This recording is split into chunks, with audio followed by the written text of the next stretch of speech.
je m'appelle Yves Maillot, j'ai une longue expérience dans la gestion d'actifs et depuis quelques années, je me suis beaucoup intéressé à la technologie blockchain, raison pour laquelle je suis investisseur, entrepreneur dans différents projets. Voilà, donc aujourd'hui, mon activité est à la fois toujours liée aux actifs financiers traditionnels et aux projets crypto et blockchain. De plus, je suis également enseignant en finance dans une école de commerce qui me permet de brosser de façon très large tout un ensemble de sujets.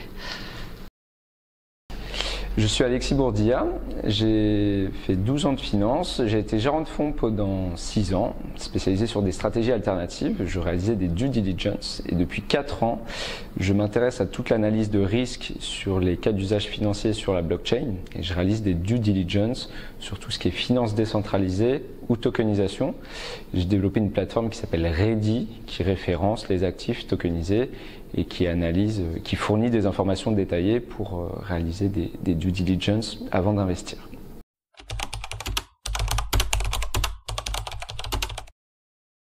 Une blockchain, rappelons qu'une blockchain, c'est la combinaison d'une technologie de stockage et de transmission d'informations.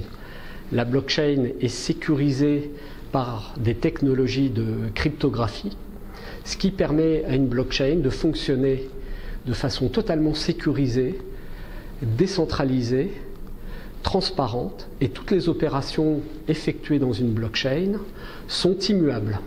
Donc les applications et l'utilité d'une blockchain, les cas d'usage sont nombreux et variés.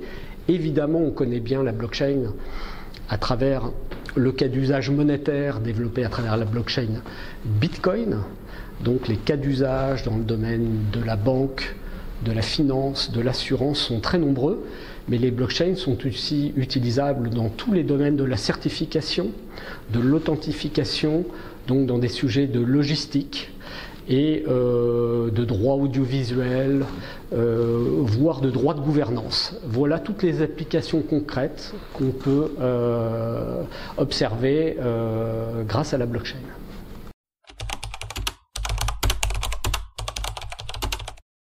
À travers l'utilisation de la blockchain, de la technologie blockchain, Bitcoin est un peu pionnier dans l'utilisation d'une blockchain à vocation de création d'une monnaie alternative.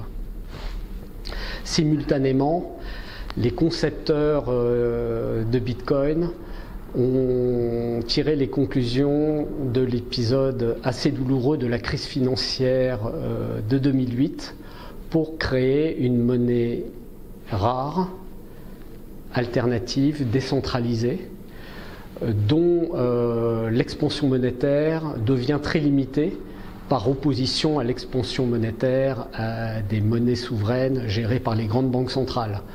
Donc jusqu'à présent, Bitcoin, qui a un historique de 6 ans, a vu sa valeur s'apprécier assez fortement, voire très fortement, et de façon relativement régulière. Donc, en tant que cas d'usage monétaire, Bitcoin a un caractère fort de rareté. Donc c'est une réserve de valeur, elle est beaucoup utilisée dans ce sens, c'est-à-dire de rempart à l'inflation et de rempart à la dévalorisation des monnaies existantes. Et puis n'oublions pas que comme c'est un cas d'usage monétaire, Bitcoin est aussi un moyen de transaction, un moyen de paiement, en tout cas dans toute une partie du globe. De nombreux agents économiques, ménages utilisent, qui sont peu ou pas bancarisés ou qui vivent dans des univers à forte inflation, utilisent Bitcoin comme moyen de transaction et moyen de protection. Tous ces éléments réunis expliquent le succès assez considérable sur une période de temps relativement courte de Bitcoin.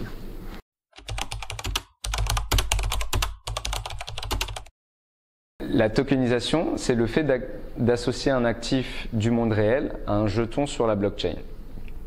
Pour l'émetteur, l'avantage est d'utiliser le registre de la blockchain comme étant la source de vérité sur les transactions qui sont liées à cet actif financier. Donc ça réduit des coûts d'intermédiation comme la tenue de registre. L'infrastructure qui est utilisée, c'est la blockchain publique. Et du coup, toutes les transactions sont immuables, transparentes et infalsifiable. Cela permet donc d'assurer la traçabilité du jeton. Et pour l'émetteur, l'intérêt est justement de réduire ses coûts d'émission.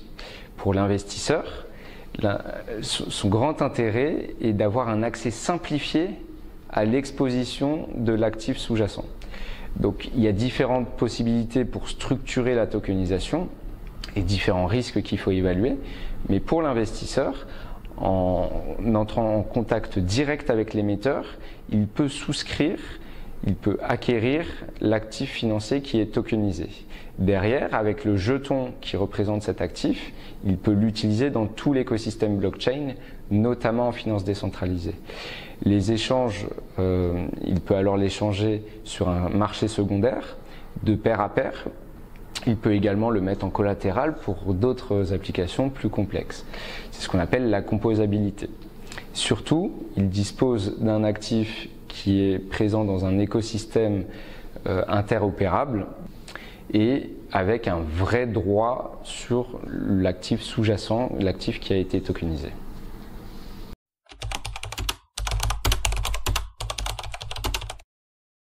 Une monnaie numérique de banque centrale, c'est la monnaie émise par les banques centrales qui est disponible sur un registre distribué, donc sur la blockchain. Aujourd'hui, on voit plusieurs projets autour des monnaies numériques de banque centrale, que ce soit une monnaie numérique, donc si on pense à l'euro, que ce soit un euro digital avec lesquels on peut payer en tant que particulier, l'utiliser comme solution de paiement pour des biens et services. Ce projet-là est dans les tuyaux, mais il est à plus long terme en Europe.